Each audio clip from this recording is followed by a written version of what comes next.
आप यकीन करें कि कभी कभी यूँ महसूस होता है कि जैसे खालिस रिश्तों का होना और इखलास का मौजूद होना और लिल्लाहियत का नसीब होना, ये शायद कोई बेमौसमा सा फल हो गया है।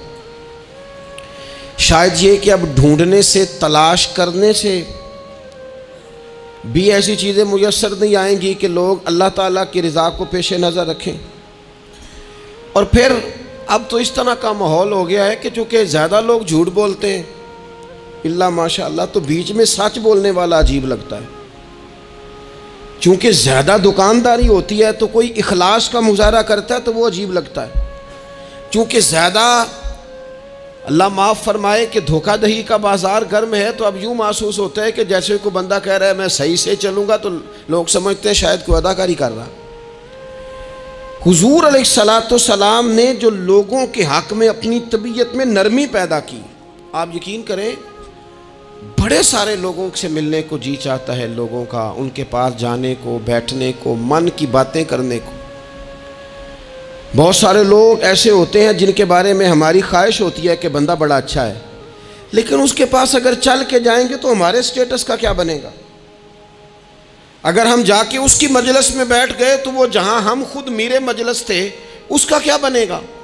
अगर हम किसी शख्स की तरफ बढ़ गए, आगे बढ़ के हमने 2 कदम आगे जाके गर्म जोशी से उसका इस्तकबाल किया, तो कोई शख्स ये ना समझ बैठे कि ये तो कोई लो स्टैंडर्ड रखता है। हमने वो इस तरह के बीज बोए हैं अनानियत के कि ढेर सारी तकलीफ़ लोगों को हमारी वजह से होती है। बहुत सारे लोग आजमाइश का शिकार होते हैं। बाज़ लोग आ जाएं, लोग ढब से खाना नहीं खा पाते, लेकिन वो ख़ास रहमत और वो ख़ास नरमी जो नबी करीम ने हमें अता फरमाई है, यार ये कितना, मैं आपको ज़ाती बात बताता हूँ, अपने मुखालिफ को, गाली देने वाले को, ज़िंदगी के किसी कोने में बुरा कहने वाले को माफ़ करना बड़ा मुश्किल काम है।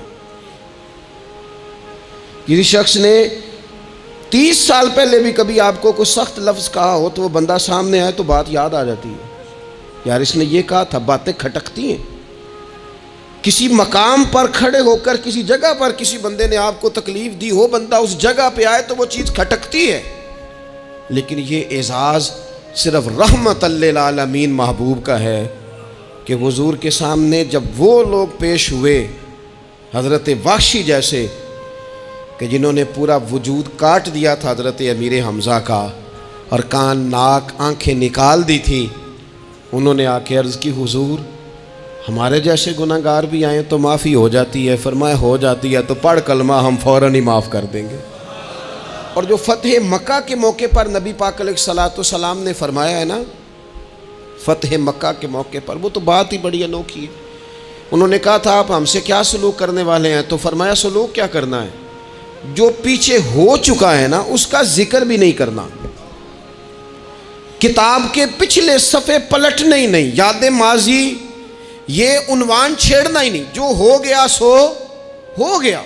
ये ख़ास रहमत कामिला अल्लाह ताला ने अगर अता फरमाई है तो मेरे और आपके प्यारे रसूल ही को अता फरमाई है। ये ख़ास जज्बात और ये ख़ास कैफियत हुजूर ना, देखो माँ बाप जो होते हैं ना औलाद के हक़ में बड़े शफीक होते हैं।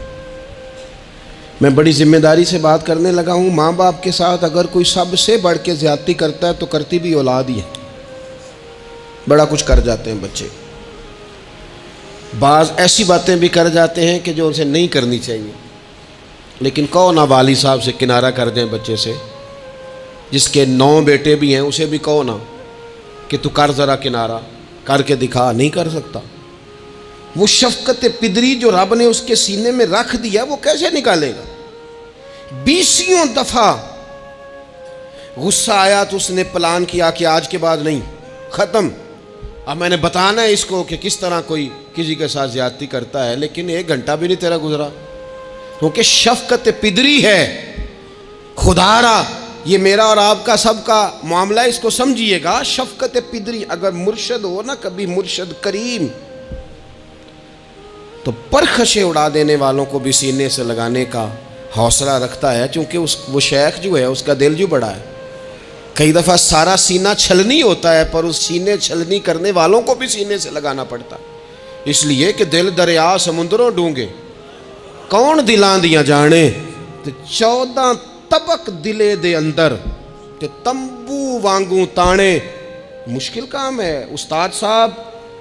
वो मतलब हमने ये देखा है कि बच्चे को उठाने के लिए वालिद आ गए कि नहीं जी नहीं हमने नहीं पढ़ाना, तो उस्ताद साहब कहने ने ओ मैं बड़ी मेहनत की थी जी, उनते चल गया 6 को महीने वेखो तो सही, मैंने बड़ी मुशक्क़त की है, ये राह में ना इसे ले जाओ। मैंने तो कई नाश्ते नहीं किए कि क्लास में पहुंचना था, कई दफ़ा मैंने खाना छोड़ दिया कि मुझे देर हो गई थी, ना लेके ना जाओ, मेरी मुशक्क़त है। ये मैं आपको वो वाली मिसालें दे रहा हूँ जो सिर्फ मेरे और आपके अकल के करीब हैं।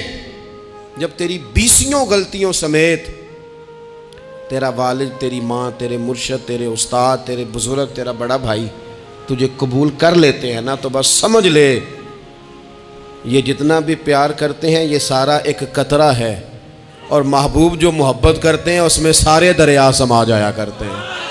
रसूल पाक जो प्यार करते हैं ना, नबी करीम जो मोहब्बत करते हैं हुजूर, और हुजूर को सबसे ज़्यादा गम क्या रहता था?